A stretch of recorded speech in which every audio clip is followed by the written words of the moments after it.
بسم اللہ الرحمن الرحیم۔ رسائل و مسائل سیریز میں ایک اور سوال اور اس کے جواب کے ساتھ حاضر ہیں۔ آج کے سوال کا جو ٹاپک ہے وہ ہے کیا مشرکین کے بچے جنت میں جائیں گے؟ سوال کرنے والا اس طرح سوال کرتا ہے کہ میں ایک 18 سالہ سندھی نوجوان ہوں۔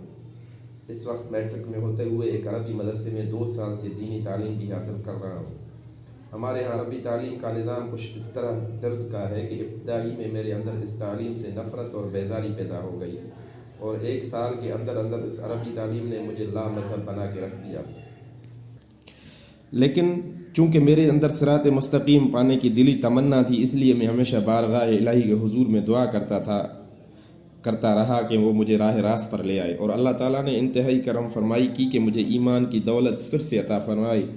چنانچہ میں اب اس کے فضل اور کرم سے دل و جان سے مسلمان ہوں، قومیت سے سخت متنفر اور نظریہ انسانیت کا پیروکار۔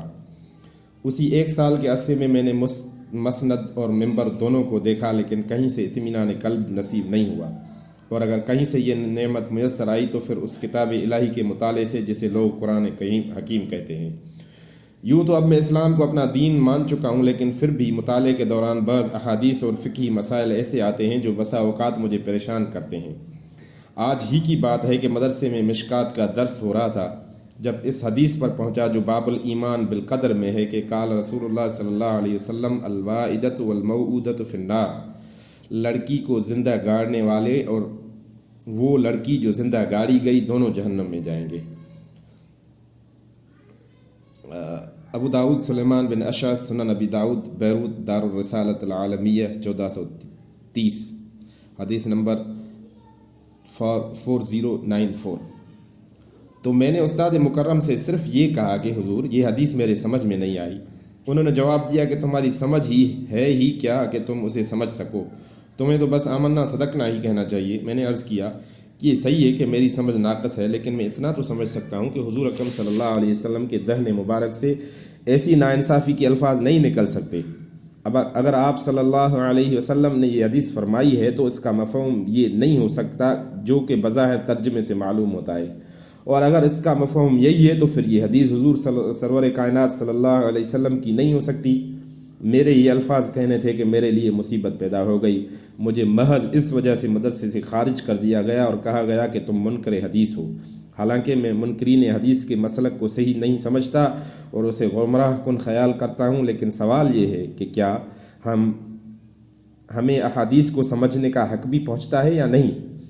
ہم بلا سوچے سمجھے کسی طرح اس قسم کی احادیث پر آمنا اور صدقنا کہنا شروع کر دیں، حالانکہ بعض محدثین نے اس کی اسناد کو بھی ضعیف قرار دیا ہے۔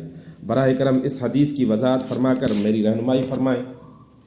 جواب میں مولانا صاحب فرماتے ہیں کہ یہ معلوم ہو کر کے بڑا افسوس ہوا کہ آپ کو صرف اس قصور پر مدرسے سے نکال دیا گیا کہ درس حدیث کے دوران میں ایک حدیث کے مضمون پر آپ کو شک لاحق ہوا تھا اور پڑھانے والے مولوی صاحب آپ کا شک رفع کرنے سے عاجز تھے۔ قصور تو اصل میں ان مولوی صاحب کا تھا جو اس چیز کی تعلیم دینے بیٹھ گئے تھے جس کی مشکلات کو حل کرنے کی قابلیت ان میں نہ تھی، لیکن افسوس کہ اس کی سزا آپ کو دے دی گئی۔ ایسی ہی حرکات سے ہمارے ہاں کے بعض علماء کرام اچھے خاصے صحیح الفکر اور سلیم الطبع لوگوں کو گمراہیوں کی طرف دھکیل دیتے ہیں۔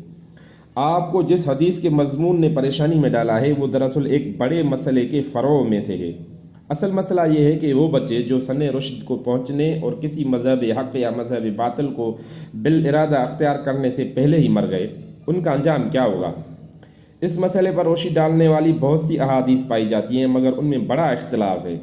بعض حدیثوں سے معلوم ہوتا ہے کہ وہ سب جنت میں جائیں گے، بعض کہتے ہیں کہ کفار اور مشرکین کے بچے دوزخ میں اور اہل ایمان کے بچے جنت میں جائیں گے، اور بعض سے یہ بات مترشح ہوتی ہے کہ اللہ تعالیٰ ان کے معاملے کا فیصلہ اپنے اس علم کے لحاظ سے کرے گا کہ وہ کیا کرنے والے تھے، یعنی جوان ہو کر وہ مومن صالح بنتے یا کچھ اور انہی مختلف المعنی احادیث میں سے ایک وہ حدیث بھی ہے جس کا آپ نے ذکر کیا ہے۔